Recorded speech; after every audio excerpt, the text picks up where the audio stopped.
Abra sua Bíblia aí, na Epístola de Paulo, a Tito, capítulo 2, o texto já lido.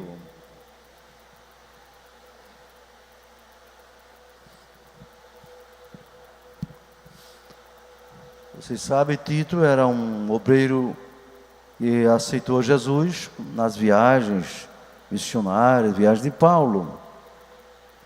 E aquele obreiro novo cresceu na fé, no conhecimento, na maturidade cristã, e Paulo deu a ele a missão de ir para Creta, que era uma ilha lá no mar Egeu, e para que ele organizasse a igreja que estava nascendo ali, com poucos crentes, não é? Então veja, irmãos, uma carta dessa, de apenas 3 capítulos, escrita para uma igreja pequena, mas o ensinamento que Paulo deu, através daquele obreiro, daquele moço chamado Tito, não é? Serve para nós como uma grande igreja, ou qualquer igreja no mundo, em todos os continentes. Por quê? Uma mensagem inspirada por Deus. Existem muitos ensinos aí de teólogos famosos que não servem nem para uma pessoa só. Imagine para uma igreja. Mas quando a palavra é inspirada por Deus, é revelada por Deus, ela tem ensinamentos preciosos para a vida cristã, não é? Para que o crente possa crescer, como diz o apóstolo Pedro, não é? Na sua segunda carta, capítulo 3, versículo 18: antes crescei na graça e no conhecimento de nosso Senhor Jesus Cristo. Então o crente deve crescer equilibrado, na graça e no conhecimento, tá certo? Então Paulo, orientando ele, diz: tu porém. Por que ele usou porém?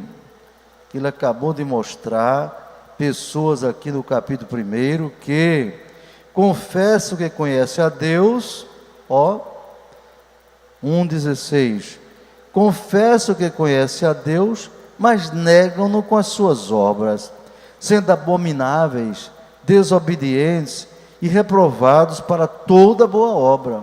Por isso ele usou uma conjunção adversativa, não é? Mas, porém, todavia, contudo, não é? Adversativa quer dizer adversa, diferente, de forma diferente, contrária à primeira ideia. Tu, porém, fala o que convém à sã doutrina.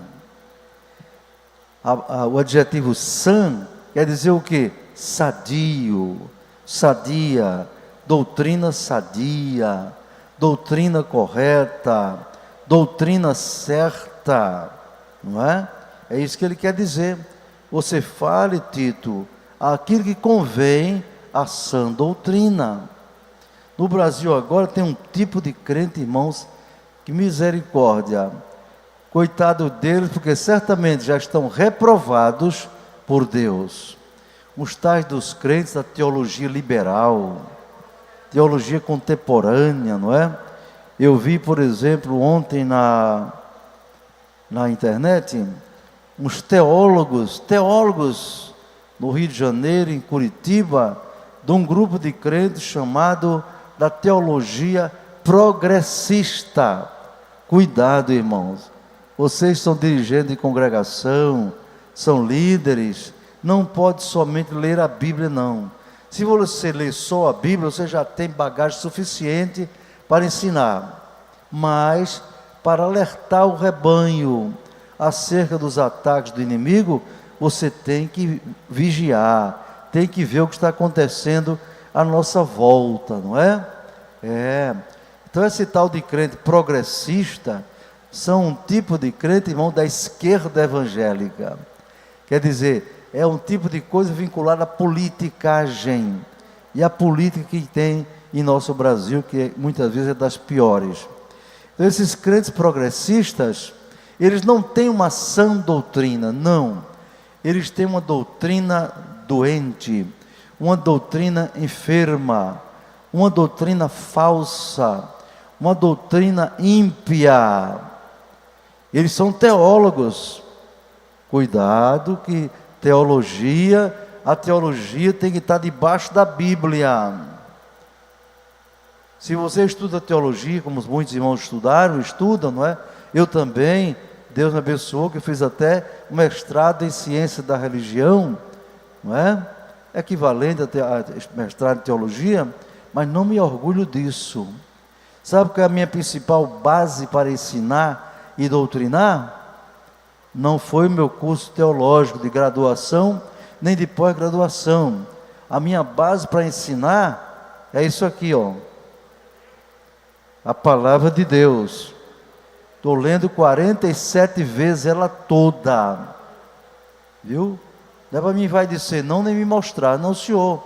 Eu quero dizer, se eu leio ela todo dia, você pode ler também. Os obreiros podem ler também. Quem não lê só tem 3 razões: preguiça, falta de amor à palavra, falta de valorização à palavra. Só isso. Não tem outra explicação, não. Não há outra explicação. Não pode haver outra explicação para o crente não ler a Bíblia todo dia. Não há, irmãos. Não, porque eu não tenho tempo. Não é verdade. Pois a Bíblia diz em Eclesiastes, capítulo 3, há tempo para tudo debaixo do sol. E aí o versículo seguinte é mais enfático. E há tempo para tudo propósito debaixo do sol. Se você disser, eu vou ler a Bíblia, isso não quer dizer nada. Você pode ler uma vez por semana, como o crente preguiçoso faz. Só lê na hora da leitura oficial. Vamos ficar de pé para ler a Bíblia. Ele abre a Bíblia. Aí só vai abrir de novo no outro culto. Como muitos só vêm à igreja uma vez por semana, só abre uma vez por semana. Isso é amar a palavra de Deus, irmãos? Eu pergunto a vocês, isso é amar a palavra? Seja sincero, é amar? Não, senhor. Iris está me vendo lá no computador, ela está assistindo o culto pela internet. Quando eu era noivo com Iris, sargento do exército, lá em Três Corações, Minas Gerais, meu irmão, eu ficava ansioso para receber uma carta da minha noiva. E ela ficava aqui em Natal ansiosa para receber uma carta do noivo dela. Carta escrita à mão, a tinta azul. Não tinha esse negócio de internet, de e-mail, de WhatsApp. Não, tinha que escrever à mão. Ah, meu irmão, como eu ficava feliz, chegava no correio, não é? E estava aquela cartinha lá, com selo, enviada pelo correio. A carta do noivo. Eu duvido que uma noiva que ama o seu noivo recebe uma carta do noivo, diz, não, eu leio na próxima semana. Não, quando eu tiver tempo eu leio. É assim? Ó, o dedinho. Ó, o dedinho. Todos aqui têm essa experiência, não é? A carta do noivo se lê logo. Eu já saí do correio já rasgando a carta. Às vezes já ia lendo pelo meio do caminho. Porque eu queria saber das notícias da minha noiva. Eu pergunto, a igreja é noiva do Cordeiro? É, não é? A igreja é noiva do Cordeiro. E eu pergunto a vocês, irmãos, ele mandou uma carta para a sua noiva? Mandou? Quem tem essa carta? Levante aí. Levante mais alto aí a carta da noiva, está aí. Olha a carta. Está filmada aí, né, Juscelino? A carta da noiva está aí. A carta do noivo. Então, se você, humanamente, não deixava a carta do noivo para lá, não tem razão para deixar a carta de Jesus, o noivo da igreja, de lado. E só leia uma vez por semana. Não, irmão. Leia todo dia. Não é obrigado a ler 3 capítulos como eu, não. Eu leio 3 capítulos porque, lendo 3 capítulos por dia, você lê ela em menos de um ano. Dezembro, dia 20 e pouco, eu estou terminando de ler. Ah, pastor, mas eu quero ler só 2 capítulos por dia. Leia todo dia 2 capítulos. Você tem que ter disciplina. Vou ler todo dia. Aí tem crente que lê 40 capítulos por dia. Isso não adianta. Só para mostrar que leu, isso não adianta. É melhor você ler menos e riscar, sublinhar, para aprender a palavra. E se for só 1 capítulo por dia, pastor, serve. Agora, se você quer ler a Bíblia toda no ano, você lê 3 capítulos por dia. Não chega nem o dia 31, não. Então ele diz aqui, falo que convém a sã doutrina. Então quem não lê a Bíblia, não conhece a sã doutrina. Não é, irmãos? Não conhece. Então esses crentes progressistas, esquerdistas, que tem por aí nas igrejas, tem igreja mesmo, esquerdista, aprova o aborto, que é um crime hediondo, aprova a união de pessoas do mesmo sexo, que é considerada abominação a Deus. Meu Deus, eu fiquei vendo as propostas daquele teólogo de uma igreja que tem lá no Rio de Janeiro, meu Deus, tem misericórdia. Não temos que ser uma igreja inclusiva do jeito que eles querem, não é? Não é da sã doutrina, é da má doutrina, da doutrina diabólica, doutrina perversa.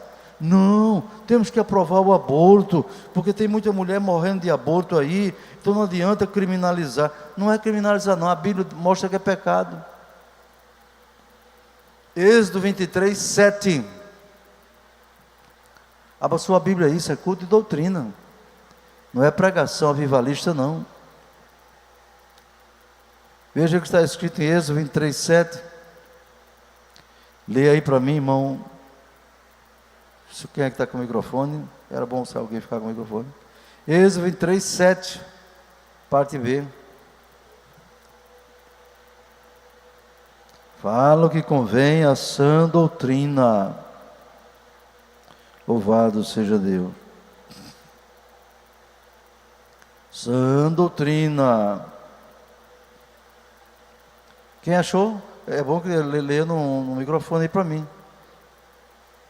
Cadê? O secretário já devia estar com o microfone na mão, né? Mas ele está cansado, então. Êxodo 23, 7. B. Leia ele todo, leia o 7 todo. De palavras de falsidade te afastarás, e não matarás o inocente e o justo, porque não justificarei o ímpio. Não matarás o inocente e o justo. Existe um ser mais inocente do que um bebê no ventre da mãe? É porque esses homens maus, ímpios, enganadores, que seguem a doutrina do diabo, eles dizem que um bebê no ventre da mãe não é um ser humano, não é uma pessoa não. Não é uma pessoa. E ainda mais quando nos primeiros dias de gravidez é um amontoado de células. Amontoado de células. Viu, irmão? São ignorantes. A ciência mostra que desde a fecundação, a verdadeira ciência, quando o espermatozoide entra no óvulo da mulher, ali começa uma pessoa, no seu primeiro momento de vida. É uma célula, mas é uma célula humana. Uma célula que se transforma em 2, 4, 8, 16, 32, 64, progressão geométrica. Vai se desenvolvendo ali, segundo o planejamento de Deus, segundo as leis da reprodução e da genética criadas por Deus. As células começam indiferenciadas, depois cada grupo de células vão as células da mão, a célula do pé, as células dos olhos, as células dos rins, do aparelho digestivo, da cabeça, dos olhos, das orelhas, do nariz, dos órgãos sexuais. As células vão tudo para o seu lugar. Como é isso? A ciência não sabe, porque é coisa da mão de Deus. Louvado seja o nome do Senhor. Então esses homens dizem que matar uma criança não é isso mesmo. É melhor matar do que a mulher morrer. Ou seja, um crime justifica outro? Não, senhor. Para a mulher não morrer, ela deve evitar, não quer ter filho, evite. Matar não. Mas eles ensinam crentes, pastores. O casamento gay, né, nós respeitamos todas as pessoas, devemos amá-las. Homossexual, prostituta, não devemos ridicularizar, devemos amar e respeitar. Porém, concordar com a sua prática, jamais. Porque a sã doutrina diz, quando encontrar um homem deitado com outro homem, como se fosse mulher, ambos cometeram abominação ao Senhor. É pecado gravíssimo. Em Romanos 1, 24 a 27, você vê Deus condenando tanto o homossexualismo quanto o lesbianismo. Está lá. Isso é sã doutrina. Então nós temos que ensinar a sã doutrina, como ele disse aqui a Paulo. Aí depois de mostrar o que deve se falar, meus irmãos, lê ainda Tiago 1,19. Tiago capítulo 1, versículo 19. Né? Vou pedir aqui ajuda, ao irmão Guilherme, para eu não perder tempo procurando aqui ele rapidamente. Tiago 1,19, escuta bem. Sabeis isto, meus amados irmãos, mas todo homem seja pronto para ouvir, tardio para falar, tardio para se irar. Está vendo? É preciso saber, ser tardio para falar. Tem que saber o que falar e não falar muito. Nas igrejas, tem pessoas que falam demais, irmão. Como diz um ditado popular, falam pelos cotovelos. E quem fala demais, outro ditado diz, quem fala muito, muito erra. Está vendo, irmão? Você tem cuidado com isso. Efésios 4, 29. Tudo dentro da sã doutrina. Efésios 4, 29. Abra sua Bíblia aí. Nosso irmão vai ler agora mesmo, né? Com a rapidez que lhe é peculiar. Efésios 4, 29. Nada saia da vossa boca, nenhuma palavra torpe, mas só a que for boa para promover a edificação, para que dê graça aos que a ouvem. Está vendo? Não saia da vossa boca nenhuma palavra torpe. Quem ensina a sã doutrina, não ensina coisa torpe, como esses desigrejados ou esses falsos progressistas. Não é? Palavra torpe que no grego quer dizer podre. Não saia da vossa boca nenhuma palavra que fede, nenhuma palavra podre, não é verdade? Mas só que for boa para promover a edificação. E a gente só pode promover a edificação do nosso irmão ou da igreja ensinando a sã doutrina. Ensinando a sã doutrina, boa para edificação e para que dê graça aos que ouvem. Louvado seja Deus, não é? Então, aí você vai para o versículo aqui, o 8, fala linguagem sã e irrepreensível. É isso que temos que falar, meus irmãos, tá certo? Então fala só isso, o que for bom para edificação. Aí depois o apóstolo exorta Tito a ter cuidado com diversas classes de pessoas, faixas etárias, na verdade. Ele diz assim, os velhos que sejam sóbrios, graves, prudentes, sãos na fé, na caridade, na paciência.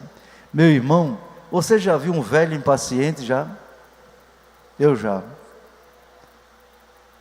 vi velho impaciente, ranzinza, chato, intolerante, criador de casos, de problema. Sabe por quê? Porque ele não está cheio do Espírito Santo de Deus. Porque o velho cheio do Espírito Santo de Deus, ele tem essas qualidades de que fala o apóstolo. Ou seja, sejam sóbrios. O que quer dizer sóbrio? Sóbrio quer dizer simples, modesto, entendeu, meu irmão? Simples, modesto. Então nós que somos da melhor idade, né, pastor Otávio?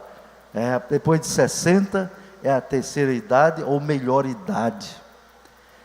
Meu irmão já vi uma pessoa dizer melhor idade coisa nenhuma, é cheio de dor nas costas, nas juntas, não sei o que, não vê direito, tropeça, cai, é tontura, não sei o que lá, não come direito e não dorme direito, isso é a melhor idade. Eu não sei se é a melhor idade, mas se você é um crente em Jesus, você tem uma velhice abençoada. Dê glória a Deus por isso, não é verdade, meus irmãos? Então o velho deve ser sóbrio, grave. Grave aqui quer dizer sóbrio, quer dizer respeitoso, sério, decente, sabe, irmãos? Decente.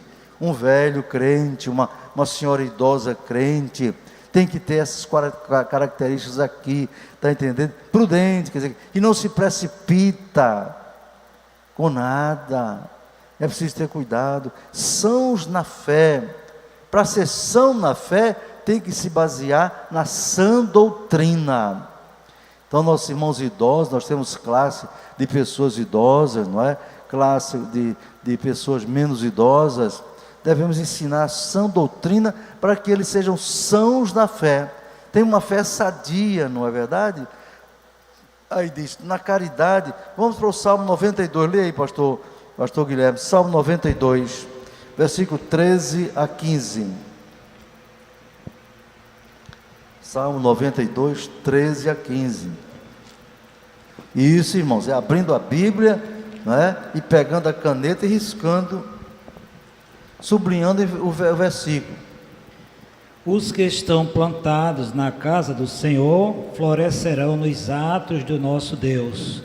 Na velhice ainda darão frutos, serão viçosos e florescentes, para anunciarem que o Senhor é reto, Ele é a minha rocha e nele não há injustiça. Amém? Na sua velhice ainda darão frutos, serão viçosos e florescentes. Esta é a promessa para a pessoa idosa que serve a Deus, não é? Se não está acontecendo isso, é uma pessoa problemática, precisa saber as razões. Às vezes o idoso pode ter enfermidades, pode ter doenças, problemas psicológicos, não é? E deve ter assistência da família em primeiro lugar e também da igreja se for necessário, tá certo? Mas essa é a palavra de Deus para os idosos, não é? Ter essas qualidades aqui, sóbrio, grave, prudente, são na fé, na caridade. Caridade aqui quer dizer o amor na prática. O amor na prática. Nós, pessoas idosas, os homens idosos, devem ter um testemunho de amor, não é? Primeiro do amor a Deus. Jesus disse lá, o maior mandamento, não é que o fariseu perguntou qual era o maior mandamento, ele disse, o maior mandamento, ou o primeiro mandamento é amar a Deus de todas as tuas forças, com toda a tua alma, o teu entendimento. Estava respondido. Aí ele disse, e o segundo semelhante a esse é amar o próximo como a si mesmo. Veja como Deus dá importância ao amor. Os calvinistas, não é, que fazem de Deus um tirano cruel, e aqui tem, eles supervalorizam como se a principal doutrina sobre Deus fosse a sua soberania. Não, senhor.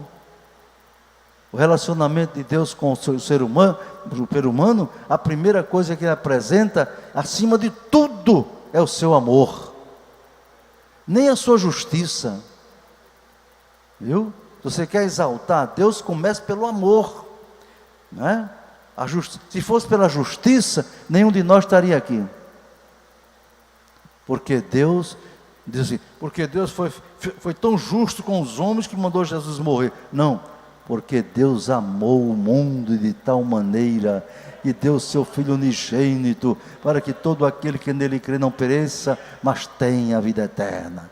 A principal doutrina da Bíblia e do Novo Testamento especialmente, é a doutrina do amor. O amor a Deus e o amor ao próximo. E é tão tremenda essa doutrina do amor, que Jesus disse, desses 2 mandamentos, resume toda a lei e os profetas, tudo. Se você conseguir amar a Deus acima de tudo, e ao próximo como a si mesmo, você está cumprindo tudo do Antigo Testamento, e do Novo também. Entendeu, meus irmãos? Então, sãos na caridade, no amor, não é? Então, quem são os nossos próximos? Comece primeiro amando os da sua casa, a sua mulher, o seu esposo, os seus filhos, os seus pais, e aí por aí vai, as pessoas não crentes, as pessoas da igreja, amar todo mundo. Eu não sou obrigado a concordar com todo mundo, mas eu tenho o dever de amar todo mundo, amar todas as pessoas, até os inimigos. Jesus disse, amai vossos inimigos, bendizidos que os irmãos dizem. Então os irmãos idosos se lembrem disso. Nós temos que ser exemplo no amor, não é? Tem filho de crente que se desviou, nunca mais voltou, porque o seu pai, idoso, foi grosseiro, foi radical, foi intolerante, foi perverso, não é? Espancou os filhos com palavras. Tem eles que estão no mundo até hoje, porque não seguiram essa doutrina, tá certo? E também na paciência, né? Sejam sãos na paciência. Aqui, meu irmão, paciência é sinônimo de longanimidade. Longanimidade faz parte do fruto do Espírito, não é? Gálatas capítulo 5, versículo 22. Porque o fruto do Espírito é amor. Olha aí, o fruto do Espírito não é a justiça. Não começa com a justiça, não.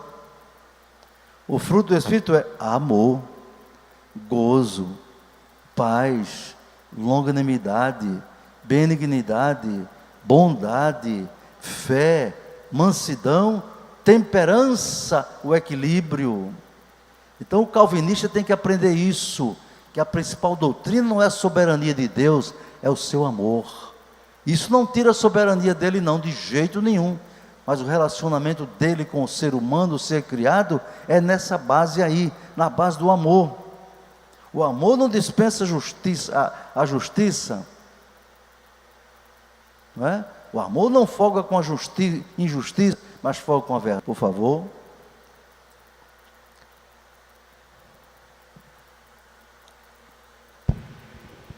Sendo, pois, justificados pela fé, temos paz com Deus por nosso Senhor Jesus Cristo. Que é isso? É pela fé.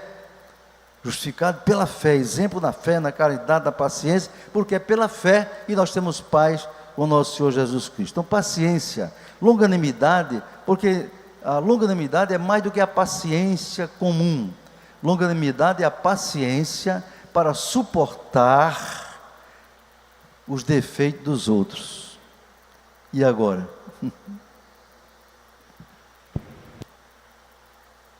Um dos problemas que mais tem chegado ao gabinete pastoral, meus irmãos, é problema de casal, problema de família. Aí quando você vai ver os problemas, os conflitos conjugais no nosso meio, sabe? A maioria não é por causa de adultério, traição. A maioria é por causa de incompatibilidade de gênio. Briga em casa, confusão, marido grita com a mulher, mulher grita com o marido, não sei o quê. Sabe o que é isso, irmão? Falta do enchimento do Espírito Santo de Deus. Entendeu? Casal que vive brigando por causa de gênio é porque é carnal. Ou o marido é carnal, ou a mulher é carnal, ou os dois são carnais. Porque se for espiritual, não vai brigar por causa de incompatibilidade de gênio, coisa nenhuma. Eu não sou obrigado a concordar em tudo com minha esposa, nem ela comigo. Podemos discordar, mas discordar com amor. Discordar com respeito. A Bíblia diz que Deus é amor. Você tem Deus, então você tem um amor mais elevado que existe no universo, que é o amor de Deus. Louvado seja o nome do Senhor. Não. É má educação, é má formação, sabe, irmão? Desde a infância, esse povo vive brigando, a mulher brigando com o marido com a mulher. É porque quando era menino vivia brigando com o pai, com a mãe, não sei o quê, e leva aquilo para o casamento. Sabe, irmão? Alguém pode ter sido na infância cheio de trauma, cheio de não sei de quê, e tal, intolerante, porém quando aceita Jesus como Salvador, aí deve se cumprir aquilo que está em 2 Coríntios 5,17. Eis que, se alguém está em Cristo, nova criatura é. As coisas velhas, os traumas da infância, da adolescência, do tempo que não era crente, as coisas velhas já passaram, eis que tudo se fez novo, dá glória a Deus por isto, irmão. Paulo diz que nós temos que andar em novidade de vida, temos que ter um novo homem revestido por Deus. Não tem esse negócio de, não, porque eu sou assim mesmo, porque eu sou assim mesmo. Não, senhor. Se você a si mesmo continua fazendo coisa errada, é porque não se converteu totalmente. Nós somos formados de 3 partes: espírito, alma e corpo. Espírito, alma e corpo. Quem estuda psicologia sabe interpretar melhor isso. Espírito, alma e corpo. Então, quando a gente aceita Jesus, não pode ser transformado só o espírito, nem só a alma, o corpo também. Todo ser. E se você tiver a sã doutrina, que é a palavra de Deus, Hebreus 4:12 diz que a palavra de Deus a palavra de Deus, a sã doutrina é viva e eficaz, produz efeito, mais penetrante do que qualquer espada de 2 gumes, pois penetra até a divisão da alma e do espírito e das juntas e medulas. A palavra de Deus chega lá nas juntas e medulas, como é que pode? E é capaz de discernir os pensamentos, as intenções do coração. Como é que a palavra chega nas juntas? Eu custei a entender isso, mas até que com as minhas meditações, Deus me ensinou. Como a palavra penetra na alma e no espírito, entre a alma e o espírito, a parte espiritual, a alma é a sede das emoções. Entendeu? A alma é a sede das emoções. Você fica com raiva, é a sua alma. Está alegre, é a sua alma. Está triste, é a sua alma. Aí a palavra entra e levanta a tua alma, levanta o teu espírito, o teu interior. E você, com a mente sadia, pela sã doutrina, essa mente equilibrada se reflete nos seus hormônios e vai até os seus ossos, aos seus tecidos, a tudo. Equilibra até a pressão. Sã doutrina, irmão, deve ser ensinada e aprendida. Por isso você não pode esperar que eu, pastor Elinaldo, passe a sã doutrina inteiramente para você. Não tem tempo. Só na sexta-feira eu estou aqui ensinando a vocês. Vocês aprendem na escola dominical, um pouquinho de gente que vem. Agora, se você lê a Bíblia todo dia, todo santo dia você lê a Bíblia, você está em contato com a sã doutrina. E tem mais um detalhe. A palavra de Deus é o único livro que o autor está junto de você todo o tempo. É o único livro que o autor está presente com você. Pela graça de Deus, Deus me deu 18 livros até hoje, publicados, não é? Eu que não consegui escrever 4 linhas quando era adolescente. Deus me deu 18 livros para a sua glória. Para a sua glória, não é para a minha glória não. Mas eu, o autor do livro, não posso estar com você na sua casa para explicar tudo não. Mas o Espírito Santo está com você. Você pega a Bíblia assim, começa a ler todo dia e diz: Senhor, me ajuda a entender aqui, me ajuda a compreender. Eu vi um exemplo quando eu era militar, lá em Fortaleza, Ceará. Foi o primeiro quartel que Deus me levou, foi lá em Fortaleza, no 23 BC. E me congreguei lá na igreja, na Assembleia de Deus, da rua Tereza Cristina, a mais antiga igreja lá, Assembleia de Deus. E teve um irmão, ele lia o Apocalipse, mas não entendia nada. Não entendia nada. Que negócio é esse? 7 cabeças, 10 chifres, não sei o quê, a besta, sei que lá. O homem ficava perturbado. E perguntava um, perguntava outro, e o povo também não sabia explicar. Nem mesmo os pastores sabiam explicar direito. Ele sabe uma coisa? Dizem que Jesus é o autor da Bíblia, o Espírito Santo. Eu vou perguntar a ele. Ele leu a Bíblia jejuando, ele jejuou 30 dias, meus irmãos. 30 dias ele fez jejum e oração e leu a Bíblia, o Apocalipse de joelho. Apocalipse. Resultado, quando terminou de ler, ele estava entendendo tudo sobre o Apocalipse. Estava podendo dar aula para teólogo, para todo mundo. Por quê? O autor da Bíblia estava ali. O autor da Bíblia estava ali, junto dele, o Espírito Santo. Não é obrigado você ter essa experiência que ele teve, não. Você pode estudar calmamente na sua casa, não é? E tem dúvida, pergunta. Não é? Tem dúvida, pergunta. Já hoje, um rapaz mandou o WhatsApp para mim. Eu não sei quem é ele, é de uma igreja, não sei aonde. Pastor Elinaldo, aqui está um conflito tremendo. Aqui tem um problema sério. Estão dizendo que Maria só teve Jesus. Maria só teve um filho, Jesus. Não teve outros filhos, não. O que é que o senhor pode me explicar? Digo, aguarde um pouquinho que eu vou lhe explicar. Peguei minha Bíblia, fiz uma pesquisazinha de umas 15 linhas e mandei para ele. Mandei para ele. Por quê? Porque eu leio a Bíblia. Eu não apenas leio, estudo a Bíblia, irmão. Eu não sou doutor em Bíblia, não. Quem disser isso está me supervalorizando. Agora eu sou estudioso da Bíblia. Sou. Eu amo ler a Bíblia. Eu amo estudar a Bíblia. Eu amo pesquisar a Bíblia. Escrever sobre a Bíblia. Mandei para ele. Está aqui, meu filho. Lê aí Marcos capítulo 6, versículo 1 a 3. Quando aquela turma lá de Capernaum perguntou, de onde vem a sabedoria desse homem? Ele não é filho de José, ele não é o carpinteiro, sobre Jesus, não é o carpinteiro, filho de José e de Maria, filho de José, e não estão entre nós seus irmãos, Tiago, José, Simão e Judas, e suas irmãs? Eu disse, Jesus não teve só irmãos, teve irmãs também. Está vendo?